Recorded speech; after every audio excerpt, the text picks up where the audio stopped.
Lawrence brings it across.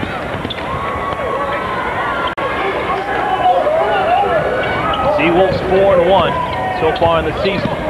First 5 games, however, played against Division II competition.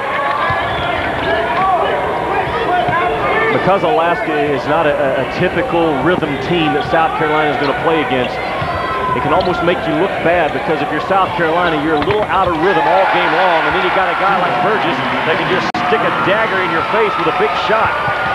Such a soft touch, even from long range. I mean, he just has that, again, I call him the J.J. Redick of Division II. Anytime you can make 100 out of 200 during the year, you can shoot it with the best of them. And that's what he did 2 years ago.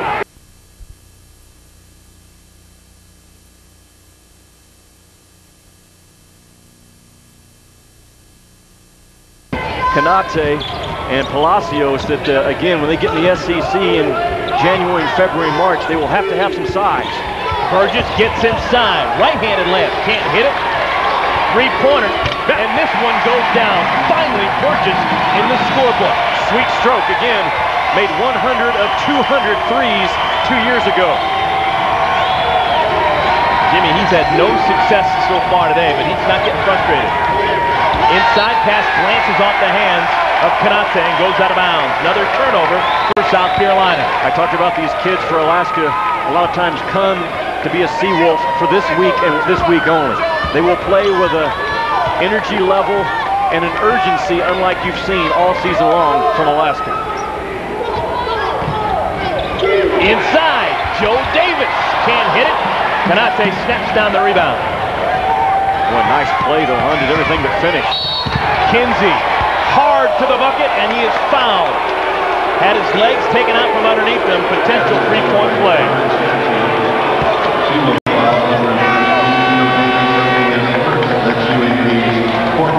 So, free throws for South Carolina when we come back. They're on top of Alaska-Anchorage by a deuce.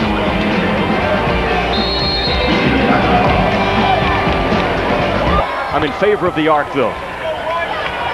What about the three-point arc? It's a little bit further back, about a foot farther back than the regular three-point arc. I'm in favor of anything that discourages below-average three-point shooters from firing up threes. I can tell you that. So I'm in favor of the line. We move back.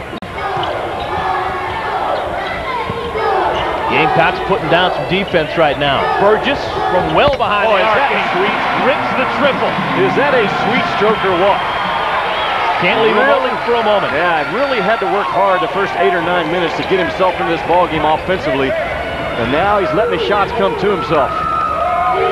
He is the Seawolves' all-time leader in three-point shooting percentage. And coming off the screen, they're going to say that Dwayne Day, a little bit too aggressive. No, the big fella setting the screen, Canate. A little bit too aggressive setting the screen, so the personal foul, get the ball back over to Alaska-Anchorage. Canate only about 60% and will be 60% all season long coming off that ankle surgery, but he's a load at 6'10" and 280. Already had a redshirt year, so he's got to play whether he's full speed or not. No risk at all of injuring that foot. That's not the issue. James Hartman hands it over to Burgess. Notice Alaska's gone away from their ball screens with the exception of late clock offense. That's a good adjustment. Hills over to Burgess. Another clean look for him. A little too strong. Canate the rebound.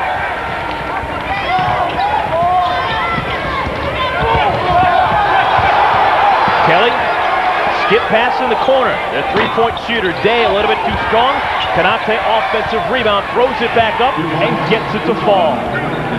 Just flat out raw power, huh? Got a traffic rebound and didn't think one thing. Get the ball up on the rim and give it a chance.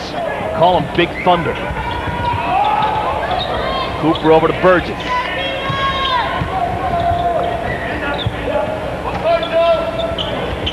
Hills working against Bachman. Gets loose for a moment. A little too strong off the window. South Carolina pushing the issue. Kinsey steps up. Ball glances off the front of the iron. And here come the Seawolves. Cooper doesn't like his odds and he'll slow things down. I don't think Dave Odom likes the quick trigger either out of his offense right now.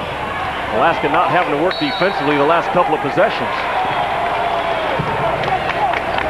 Kinsey gets the basketball. Northern exposure right there at its finest hour. Big moose on campus. Day has his shot blocked from behind by Hartman. Here comes Hartman bringing it out himself. Now tries to get it over Cooper. He does. What Alaska doesn't want to do is get sped up quicker than they want to play. Burgess can't get the rope. Balkman cleans the glass. I tell you what, his ability to board and bring is so good. Wide open, Kinsey knocks it in. Great job by Kinsey to spot up and just be patient, wait for the ball to find him.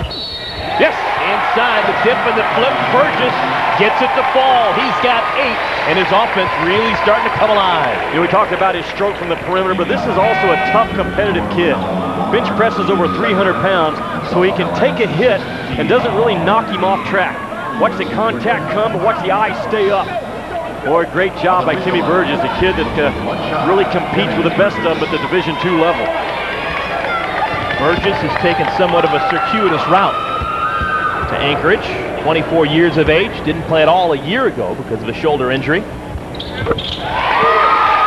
he has the traditional three-point play. He's got 2 3-pointers from behind the arc, and that three-pointer, the 2 with the foul.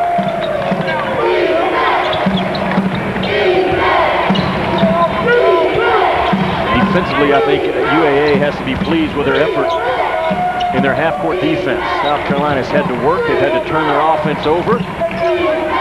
Alaska's done a decent job of cleaning up the first miss. Antoine Tisby in the game has the ball stripped away.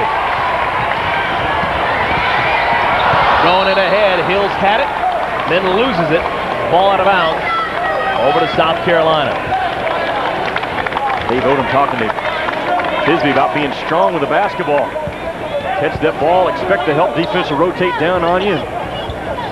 Value it. Wayne Day working in the backcourt with Trey Kelly.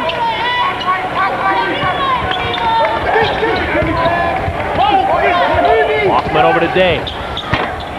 He's got a sweet stroke and he knocks it in from 16 feet. I like his size as a three-point shooter at 6'6", Eric. He can shoot over pretty good contested defensive players. Now to go underneath and hit Cooper. Pass is knocked away, but Burgess, Johnny on the spot, and knocks in the layup. He's got 10. He's the first man in double figures. Well, again, Dave Odom knows the danger of playing Alaska-Anchorage Seawolves